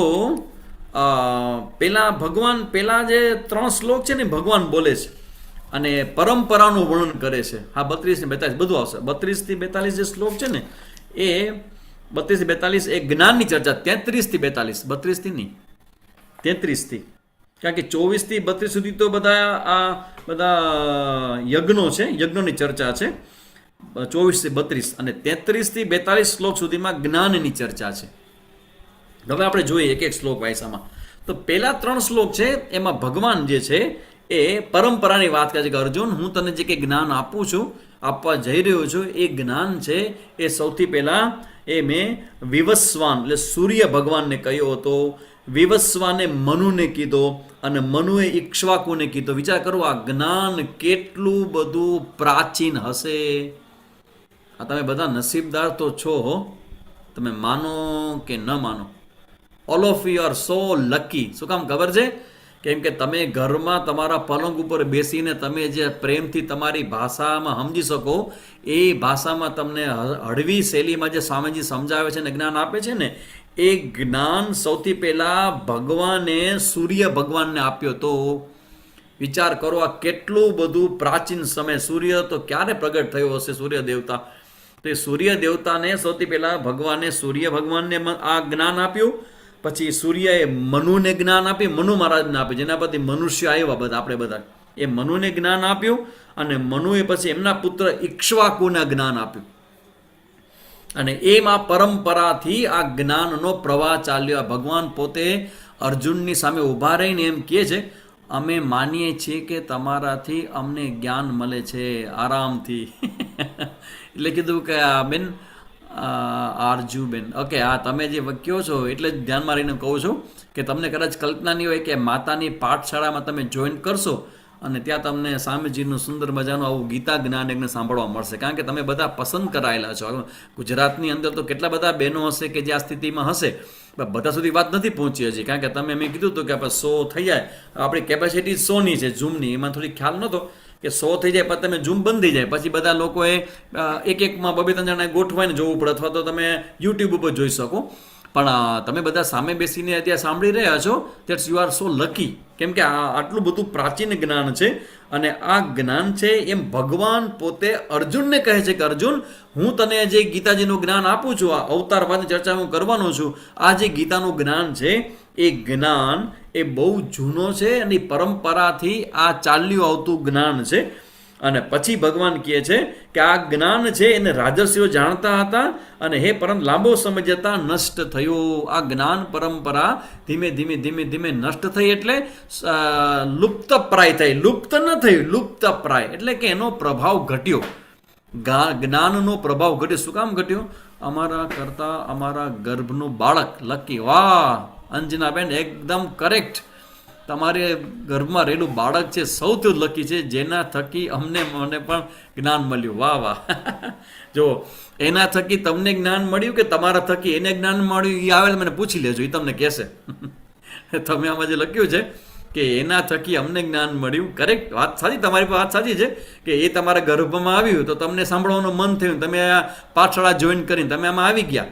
પણ હવે તમારા થકી એને જ્ઞાન મળે છે. કારણ કે તમે અત્યારે મારી સામે બેઠા છો, મેં પહેલાં વાત કરી હતી કે તમે મારી સામે બેઠા છો તો હું તમને સંભળાવું છું એવું તમને લાગે છે, પણ ખરેખર એમાં એવું પણ છે કે હું તમને માત્ર નહીં, તમારા ગર્ભમાં રહેલો જે બાળક જે અત્યારે શરીર ધારણ કરી રહ્યો છે, હું એના મનમાં જ્ઞાનના બીજ રોપી રહ્યો છું. એટલે સિલેક્ટેડ મધર છે આ બધા. કરેક્ટ ભારતીય સાચી વાત છે, બધા સિલેક્ટેડ મધર છે. બચ્ચા સાથે જ્ઞાન મળે છે. વાહ, બાળક પણ મળે અને જ્ઞાન પણ મળે. અને એ બાળક કેટલું નસીબદાર, એમ તમે વિચાર કરો, એ બાળક કેટલું નસીબદાર કે અત્યારે આવા હળહળતા કળિયુગની અંદર પર ગર્ભમાં રહીને આ બધા તમે વિચાર કરો, અત્યારે યુદ્ધના કેટલા સમાચારો આવે છે. એકદમ સાચી વાત સ્વામીજી, અત્યારે આ યુદ્ધના સમયની અંદર ચારે તરફ યુદ્ધ ચાલે છે, ભાગાભાગીને દોડાદોડીને, એની વચ્ચે તમારા ગર્ભમાં રહેલું જે બાળક છે એ શાંતિથી અત્યારે આ જ્ઞાનની પ્રાપ્તિ કરે છે. એક સારું બાળક આવે તો માં ધ્યાન થઈ જાય, બીજા માને શું જોઈએ? બસ માને બીજું શું જોઈએ? એનું જ્ઞાન થઈ ગયું. કરેક્ટ. અને માત્ર માનું કામ થઈ ગયું એવું નહીં, મારી નજર તો રાષ્ટ્ર નિર્માણની છે કે મારા ભારત રાષ્ટ્રને કોઈ મહાપુરુષ મળે અને એ આખા રાષ્ટ્રને ખૂબ આગળ લઈ જાય અને વિશ્વગુરુના પદ ઉપર પુનઃ પ્રસ્થાપિત કરવાની જે પ્રોસેસ છે એમાં તમારા ગર્ભમાં રહેલું કોઈ બાળક છે એના માટે નિમિત્ત બને અને ભગવાન એને જન્મ આપે તો એ કદાચ એટલું મહાન થઈ શકે. મારી નજર તો ત્યાં છે એમ. એટલે આ બધું જે જ્ઞાન છે એ ભગવાન જ્યારે એમ કે આટલું બધું પ્રાચીન છે તો એ જ્ઞાન જે ભગવાને સૂર્યને આપ્યું હતું એ જ જ્ઞાન અર્જુનને આપ્યું અને એ જ જ્ઞાન અત્યારે તમને મળે, સાંભળવા મળે છે. એટલે એ બધું કીધા પછી ભગવાન કહે છે કે તું મારો મિત્ર છો, તું મારો સખા છો. આ પુરાતન યોગ આજે મેં કહ્યું કેમ કે તું મારો ભક્ત છો, મારો મિત્ર છે ને ઉત્તમ રહસ્ય છે, એવું કીધું ભગવાને. હવે વિચાર કરો, અર્જુનના મનમાં કેવો પ્રશ્ન થાય કે મારી સામે ભગવાન ઊભા છે અને ઊભા બોલે છે કે આ હું તમને એમ કહું કે અત્યારે તમે જે સાંભળો છો ને એ કેટલા વર્ષો પહેલા મેં ભીષ્મ પિતામહને કીધું હતું. તમને શું ફીલ થાય? હાવ કયો, તમને વિચાર શું આવે? હું તમને એમ કહું અત્યારે હું તમે જે કહું છું ને એ કેટલા બધા વર્ષો પહેલા મેં આ જ્ઞાન છે એ ગરુડજીને આપેલું, અને પછી ઘણા સમય પહેલાં ભીષ્મ પિતામહને આપેલું હતું. એના પછી મેં અમુક પ્રકારના રાજાને આપ્યું હતું, એ હું તમને આપું છું. તમે કહે કે હા સ્વામીજી, આ તમે કેમ બને, તમે અમારી સામે ઊભા છો, તમારો હેપી બર્થડે તમે મનાવો છો, તમારો જન્મ તો હમણાં થયો. તો અર્જુન એ પછી પ્રશ્ન ચોથા શ્લોકમાં અર્જુન પ્રશ્ન કરે છે કે ભગવાન આમ કેમ બને, તમારે તો આપણે સામસામા છીએ, તો સૂર્યને તમે જ્ઞાન આપ્યું તો તમે કોણ છો? કારણ કે ભગવાનને અર્જુનને કેવું હતું કે હું ભગવાન છું, એટલે ભગવાને આવી કુકરી મારી કે અર્જુન, કે જો મેં આ જ્ઞાન પેલા સૂર્યને આપ્યું, પછી મનુને આપ્યું, મનુ ઇક્ષ્વાકુને આપ્યું, એમ પરંપરાથી જ્ઞાન તને આપું છું. તો અર્જુનને પ્રશ્ન કરે ભગવાન તો તમે કોણ છો? અત્યાર સુધી હજી અર્જુનને એમ નહોતું કે સામે ભગવાન ઊભા છે. અત્યાર સુધી ભગવાન એના મિત્ર હતા, એના પિતરાય ભાઈ હતા, અને એમાંથી ધીમે ધીમે ભગવાન ગુરુ બન્યા છે. પણ ગુરુ છે એ ભગવાન છે અર્જુન માટે. અર્જુન વોઝ સો લકી કે અર્જુનના જીવનમાં ગુરુ અને ભગવાન એક જ. એટલે અર્જુનને એ ખબર નહીં કે સામે ઉભેલા છે કૃષ્ણ એ ભગવાન છે. અને ચોથા અધ્યાયને કારણે જ કૃષ્ણને આપણે ભગવાન તરીકે સ્વીકાર્યા છે. કારણ કે આ ચોથા અધ્યાયમાં ભગવાન પોતે કહે છે કે યસ અર્જુન, આઈ એમ ભગવાન, હું ભગવાન છું. તારા ને મારા ઘણા બધા જન્મ થઈ ગયા, તેની તને ખબર નથી, મને ખબર છે. એ બધી વાત ભગવાન અહીંયા 5મા શ્લોકથી કરે છે. એટલે 5 થી 9 શ્લોક સુધી જે ભગવાન 1 થી 3માં ભગવાને આખી પરંપરાનું વર્ણન કર્યું. પછી ચોથા શ્લોકમાં અર્જુનનો પ્રશ્ન આવ્યો. પછી 5 થી 9 શ્લોકમાં અવતારની ચર્ચા છે કે ભગવાન કે અવતાર શું કામ ધારણ કરે, કેવી રીતે. જે તમને બધાને એક શ્લોક આવતો ભગવદ્ ગીતાના 2 શ્લોક છે ને, ફેમસ શ્લોક છે, એ અહીંયા આપેલા છે. યદા યદા હિ ધર્મસ્ય ગ્લાનિર્ભવતિ ભારત અભ્યુત્થાનમધર્મસ્ય તદાત્માનં સૃજામ્યહમ. આમ ખબર ન પડે કે આ શ્લોક કયો છે, પણ હવે જો ને રાગ તમે સાંભળ્યો છે મહાભારતની અંદર. યદા યદા હિ ધર્મસ્ય ગ્લાનિર્ભવતિ ભારત અભ્યુત્થાનમધર્મસ્ય તદાત્માનં સૃજામ્યહમ પરિત્રાણાય સાધૂનાં વિનાશાય ચ દુષ્કૃતાં ધર્મ સંસ્થાપનાર્થાય સંભવામિ યુગે યુગે. આ તમે સાંભળ્યો હશે મહાભારતની જ્યારે બધા એપિસોડ જોયા તેમાં આ રાગમાં ગાય છે. તો એ ભગવાન જ્યારે કહે છે કે હું જ ભગવાન તરીકે જન્મ લઉં છું અને પ્રગટ થાઉં છું, સંભવામી યુગે યુગે, દરેક યુગમાં હું અવતાર ધારણ કરું છું. અને અવતારની ચર્ચા ભગવાન છે એ 5 થી 9 શ્લોકમાં કરે. પછી 10મા શ્લોકમાં જ્ઞાનની પ્રશંસા કરતા ભગવાન કહે છે કે જ્ઞાનની પ્રાપ્તિ કોને થાય. 10મા શ્લોકમાં અધિકારી કોણ છે કે આ જ્ઞાન જે છે, જે આપણે આપ્યું, આપણે વિવસ્વાનને આપ્યું, વિવસ્વાને ઇક્ષ્વાકુને આપ્યું, મનુને આપ્યું, મનુ ઇક્ષ્વાકુને આપ્યું. તો એ જ્ઞાન થાય કેવી રીતે? ધારો કે તમે સામેજી બોલો તો અમને જ્ઞાન થઈ જશે. તો 10મા શ્લોકમાં ભગવાન કહે છે કે આ જ્ઞાનની પ્રાપ્તિ કોને થાય એની અધિકારીઓની ચર્ચા છે. પછી 16 થી 18માં કર્મના રહસ્યની ચર્ચા છે. કર્મ કેવા પ્રકારનું હોય, કેવી તેની ચર્ચા છે. પછી 19 થી 23માં જ્ઞાનીને કર્મો બંધન કરતા નથી એની ચર્ચા છે કે જ્ઞાની ગમે તેવા કર્મ કરે એનાથી બંધન થતો નથી. અને 24 થી 32માં યજ્ઞની ચર્ચા છે. આપણે જોયા 12 પ્રકારના યજ્ઞ, એની ચર્ચા છે. 33 થી 39માં જ્ઞાનની પ્રશંસા છે. અને 40મા શ્લોકમાં અજ્ઞાનની નિંદા, અને 41-42 ફરી પાછા જ્ઞાનની પ્રશંસા છે. એટલે આમ જોઈએ ને તો આપણે આ 33 થી ચાલુ કરી અને 42 શ્લોક સુધીમાં બધી જ્ઞાનની ચર્ચાઓ, જ્ઞાનની પ્રશંસા છે. સુંદર બધાની ચર્ચાઓ ભગવાને કરી છે. તો આપણે થોડુંક એના અમુક 2-3 મુદ્દાઓ છે જે આપણે જોઈ અને 5મા અધ્યાયમાં જશું આપણે. તો નેક્સ્ટ ટાઈમ ફરી પાછા આપણે આ ચોથા અધ્યાયની અંદર જે કર્મનું રહસ્ય અને જ્ઞાનનું રહસ્ય અને યજ્ઞ ભાવના અને જ્ઞાનની પ્રશંસા 4 મુદ્દાની ચર્ચા છે એ સંક્ષિપ્તમાં કરી અને આપણે 5મા અધ્યાયમાં પ્રવેશ કરશું. તો અહીંયા જ રહીએ, આપણે અહીં સુધી રાખીએ. હું શાંતિ પાઠ કરી લઉં. અને આજે પણ મારે ક્યાંય બહુ જવાની ઉતાવળ નથી. આ બધા અનુષ્ઠાન ચાલુ છે નીચે, પણ હું તમારી સાથે બેસું 5-1 મિનિટ, 10-1 મિનિટ. તમને કોઈને કંઈ પ્રશ્ન હોય, તમારે કંઈ કહેવું હોય, તમારે કંઈ પૂછવું હોય તો તમે ટાઈપ કરજો. હું અહીંયા વાંચીને તમને હું જવાબ આપીશ. તો હું પહેલાં શાંતિ પાઠ કરી લઉં.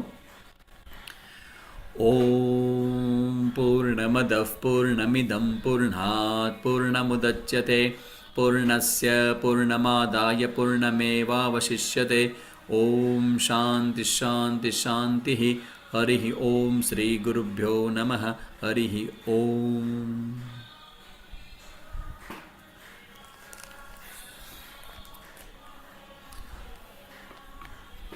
તો આજે આપણે આ 4 અધ્યાય સુધીમાં પહોંચી ગયા અને ચોથા અધ્યાયની અંદર આ બધી ચર્ચાઓ આપણે જે કરવાની હતી એ આજ કરી છે.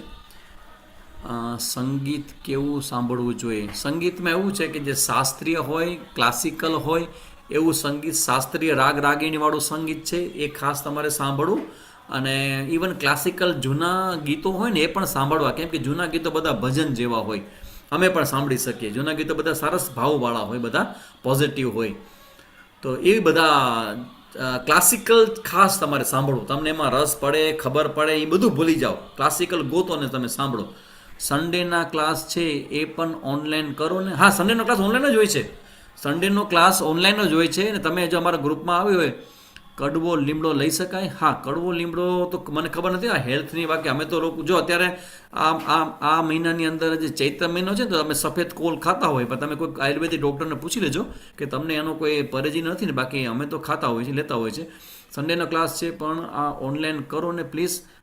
માતાની પાઠશાળા બહુ દૂર થઈ જાય છે, પોસિબલ હોય તો. હા, સન્ડેનો ક્લાસ ઓનલાઈન કરો ને. એમાં એવું છે કે સન્ડેના અમારા અહીંયા ઓપરેશનનો ક્લાસ ચાલતો હોય, એટલે મેં આમ તો વાત કરી હતી ભાઈ, માતાની પાછળ અમુક પ્રકારના ઓર્ડર્સ હોય. આજે મેનેજ કરનારા પ્રીતિબેન ને અમારા સંગીતાબેન છે એ પણ ટાઈમ પ્રમાણે બધું હાલતું હોય. એટલે ક્યાં ધાર્મિક માતાની પાછળ કદાચ મને એવું મોટા ભાગે એવું લાગે કે રાતના સમયમાં, જેમ સોમવારે અમારો ક્લાસ હોય રાત્રિના ભગવદ્ ગીતાનો, એમ રાતના સમયમાં 9 થી 10:30 કે 9 થી 10 આપણે કરી શકીએ. પણ માતાની પાઠશાળાના નિયમોનો ઓર્ડર છે એટલે એમાં બેસતું હોય તો આપણે કદાચ ફરી પાછા પ્લાન ચર્ચા કરશું કે રાતના 9 થી 10 અમને વાંધો નથી. એમાં એવું કરી શકાય કે અડધી કલાક કે 15-20 મિનિટ થોડું સત્સંગ થાય અને 15-20 મિનિટના ક્વેશ્ચન આન્સર થાય. તો અડધી કલાક માટે પણ આપણે મળી શકીએ રાતના 9 થી 10ની વચ્ચે. તો પ્રીતિબેન અને સંગીતાબેન જરા જોઈ લેશે. ક્યાં ધાર્મિક બુક વાંચવી જોઈએ? ઓહો, ધાર્મિક પુસ્તકો છે, કોઈ એવા મહાપુરુષોનું જીવન ચરિત્ર છે, એ બધું તમારે જોવું. ખાલી ધાર્મિક પુસ્તકો નહીં, એ વીરતાથી ભરેલા પુસ્તકો પણ તમારે વાંચવા. કે જેને, જેમ કે સ્વામી વિવેકાનંદનું જીવન ચરિત્ર છે તો એ વીરતાથી ભરેલું છે. મહારાણા પ્રતાપ છે તો એનું જીવન જોરદાર છે. એમ તો એવા બધા જે વીર પુરુષો જે છે એ બધાનું જીવન ચરિત્ર પણ તમારે વાંચવા. અને ધાર્મિક પુસ્તકોમાં તો રામાયણ છે, મૂળભૂત રામાયણ છે. જેમ કે અત્યારે નોરતા તો રામચરિત માનસની ચોપાઈનું ગાન છે. અથવા તો મહાભારત તો તમે ખબર નહીં, વાંચો નહીં અત્યારે, કે મહાભારતમાં ઘણું બધું આડું અવળું છે. એ મહાભારત સાંભળવાનો ગ્રંથ છે, વાંચવાનો ગ્રંથ નથી. પણ ભગવદ્ ગીતાના વાંચી શકાય, પછી ભાગવત વાંચી શકાય. એવા બધા ગ્રંથોનું વાંચન કરવું. ગીતા મનમાં વાંચીએ તો બાળક સુધી પહોંચે. ગીતાજીના શ્લોક છે ને એ, હા, તમે એનો અર્થ વાંચો ને તમે ચિંતન કરો. જેમ કે તમે ત્યારે મારી સાથે વિચારતા હો તો તમને જે વિચાર આવે ને એ વિચાર બાળક સુધી જરૂરથી પહોંચે. પણ ઉપર તમે જોઈ જાઓ ફટાફટ તો એ પહોંચવા મુશ્કેલ પડે. બેટર છે કે ભગવદ્ ગીતાનો જે શ્લોક છે ને એ સાઉથ ઇન્ડિયન સ્ટાઇલમાં બ્રહ્માનંદજીના અવાજમાં બહુ સરસ મજાના શ્લોકો છે, ચિન્મય મિશનવાળા. તો એનો ભગવદ્ ગીતા ઉપર સુંદર મજાનો એનો શ્લોક છે. તો એ શ્લોક તમારે વાંચો અને સામે રાખો પુસ્તક અને તમે પાઠ કરો. તો ભગવદ્ ગીતાનો પાઠ કરવો. શાંતિ પાઠ અલગ અલગ હોય છે. હા, શાંતિ પાઠ અલગ અલગ હોય છે. અલગ અલગ ધર્મના, અલગ અલગ ગ્રંથોના શાંતિ પાઠ બધા અલગ અલગ હોય. મહાભારતની બુક રીડ કરી શકાય કે નહીં? ના ના ના ના ના ના ના. મહાભારતના પુસ્તક ગ્રંથ છે એનું વાંચન ન કરવું. એમાં વિવેકની જરૂર પડે, અર્થ સમજવું પડે. કે હું આખોમાંથી પસાર થયો છું, મેં મહાભારતનું ગ્રંથ, મૂળ મહાભારત મેં વાંચ્યું છે, એટલે હું કહું છું કે મહાભારત સાંભળી જરૂર શકાય. કોઈક અમારા જેવા કોઈક વક્તા હોય ને એ જો બોલતા હોય ને તો એ મહાભારતની સ્ટોરી કરે ને તો એ બધું વિવેકપૂર્વક સમજાવે બધું. પણ જો તમે મહાભારત વાંચવા જશો તો ઘણી બધી વસ્તુ એવી છે કે જે આપણને સમજવી અઘરી પડે. એટલે હું સલાહ નથી આપતો કે મહાભારત વાંચવું છે, મહાભારત સાંભળવી જોઈએ. ડોંગરેજી મહારાજની ભગવદ્ ગીતા રસ મુહૂર્તમાં કૃષ્ણ લીલા ને ઓલ છે એ વાંચી શકાય. ઓહો હો પૂજાબેન, બધાએ ડોંગરે મહારાજનું ભાગવત વાંચવું ને વાંચવું. બધાને મારી આગ્રહપૂર્વક સલાહ છે કે ડોંગરે મહારાજનું ભાગવત કોઈએ મૂકવું નહીં. ખૂબ સરસ મજાનો ગ્રંથ છે ડોંગરી મહારાજનું ભાગવત છે ને, એ બધા બહેનોએ ખાસ વાંચવું. એમાં જ્ઞાન છે, વૈરાગ્ય છે, ભક્તિ છે, પ્રેક્ટિકલ જ્ઞાન છે, બધું જ એની અંદર છે. અને સરળ ભાષામાં છે, એકદમ સિમ્પલ ભાષામાં છે, વાંચવાની પણ મજા આવે. તો બધાને મારો આગ્રહ છે કે ડોંગરી મહારાજનું ભાગવત બધાએ વાંચવું. રામાયણ કઈ વાંચવી જોઈએ, બધાની અલગ અલગ હોય છે. મૂળભૂત આપણે ગીતાપેશ ગોરખપુરનો જે ગ્રંથો છે ને, એ જ હંમેશા વાંચવા. તો ગીતાપેશ ગોરખપુરનું તુલસીકૃત રામાયણ છે અને બીજું વાલ્મીકી રામાયણ છે. બંને રામાયણ સરસ મજાના છે, એ બંને જોઈ શકાય. પ્રજ્ઞાપુરાણ ભાગ 3 સરસ છે, એ અત્યારે વાંચવું જોઈએ. હા, પ્રજ્ઞાપુરાણ એ બહુ સરસ છે. ગુરુદેવનું લખેલું જે પ્રજ્ઞાપુરાણ છે શ્રી રામ શર્મા આચાર્યનું, તો એ પણ બહુ સરસ મજાનો ભાગ 3 છે. તો એ બધાએ વાંચવો જોઈએ. That's true, correct. ક્યાં મહિને વાંચવું? સતત વાંચવું જ જોઈએ. એમાં પછી મહિનો તમે કોઈ કન્ફર્મ ન કરો, પહેલાંથી જ્યારે પહેલો મહિનો પડે ત્યારે તમારે વાંચવાનું શરૂ કરી દેવું જોઈએ. સ્વામીજી, કચ્છમાં આપનું આશ્રમ કઈ જગ્યાએ છે, તો તમારા ઘરનું લાભ લઈ શકાય? કચ્છની અંદર માધાપર, ભુજની બાજુમાં માધાપર છે. એ માધાપરમાં ઓધોબાગ 2માં અમારો આશ્રમ છે. તો જ્યારે પણ તમારે કચ્છ આવવાનું થાય તો તમે માધાપર આવો તો માધાપરમાં ઓધો બાગ છે. એમાં 1, 2 ને 3 છે ઓધો બાગ. એમાં 2 નંબરના ઓધો બાગ છે. એમાં સૌથી છેલ્લી 9 નંબરની શેરીમાં અમારો આશ્રમ છે. કોઈ પણને પૂછો કે સ્વામીજી ક્યાં રહે છે, બધા બતાવી દેશે. સરદ ભાગ 1 અને સરદ ભાગ 2 રીડ કરીએ. ઓકે. પ્રી પ્લાનથી વંચાય, પ્રી પ્લાનથી વાંચવું જોઈએ. ઓકે, બધા અલગ અલગ રીતે સમય પાછા બધું નક્કી કરી કે પહેલાં રામાયણ વાંચો, પછી ભાગવત વાંચો, પછી ડોંગરી મહારાજનું ભાગવત વાંચો, એમ તમે ક્રમમાં. ભારતીબા કે સાચી વાત છે, તમારો પ્લાનિંગ કરી અને ક્રમ લખી અને પછી તમે આડોડ તમારો ક્રમ નાશન કરો, પણ તમે નક્કી કરો કે અત્યારે પહેલાં હું આ વાંચીશ, પછી આ વાંચીશ. એટલે સતત કંઈ ને કંઈ તમારે વાંચતા રહેવું જોઈએ. સ્વાધ્યાયના છે સરદ ભાગ સ્વાધ્યાયના છે. ઓકે, મને એનો પરિચય નથી. સ્વાધ્યાયના છે સરદ ભાગ. સારું, તો હવે આપણે અહીંયા અટકશું. આ થોડોક સમય વધારે લીધો તમારા બધાનો. તો આજે હજી હા એ રીડ કરી શકાય, કરેક્ટ કરી શકાય. હા, તૃપ્તિબેન કહે છે સાચું. સ્વામીજી, બાળક આવી જાય પછી પુસ્તક વાંચી શકે? હા, પૂરું કરવું જોઈએ. સારું, બાળક આવી જાય બંધ ન કરી દેવું. આ તો સારી ટેવ છે ભાઈ, શું કામ બંધ કરી દેવી જોઈએ? બાળક પૂરતું ન રાખો, તમારા માટે સારું છે. તમને પણ રસ પડે કે તમે તો કુદરતની દ્રષ્ટિ, તમે બાળક જ છો ને, થોડા તમે મોટા થઈ ગયા છો. બાળક તમારા શરીરમાં ભલે હોય, પણ તમે બાળક જ છો, તમારે વાંચવાનું જ છે. શિવ મહાપુરાણ વાંચવું જોઈએ. હા, શિવ મહાપુરાણ સારું છે, એમાં વાંચી શકાય, એમાં કંઈ વાંધો નથી. એ પણ તમારે બધાએ વાંચવું જોઈએ.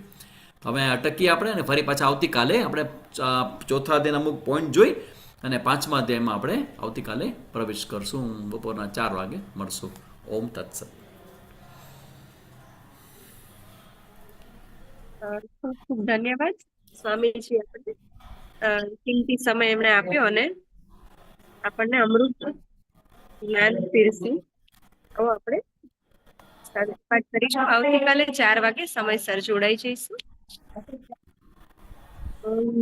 શાંતિરંતરિક્ષગં શાંતિ, પૃથ્વી શાંતિરાપઃ શાંતિ, શાંતિ વનસ્પતયઃ શાંતિર્વિશ્વે દેવાઃ શાંતિ, બ્રહ્મ શાંતિ, સર્વગં શાંતિ, શાંતિરેવ શાંતિ, શામા શાંતિરેધિ. ઓમ શાંતિ શાંતિ શાંતિ. સર્વારિષ્ટસુ શાંતિર્ભવતુ.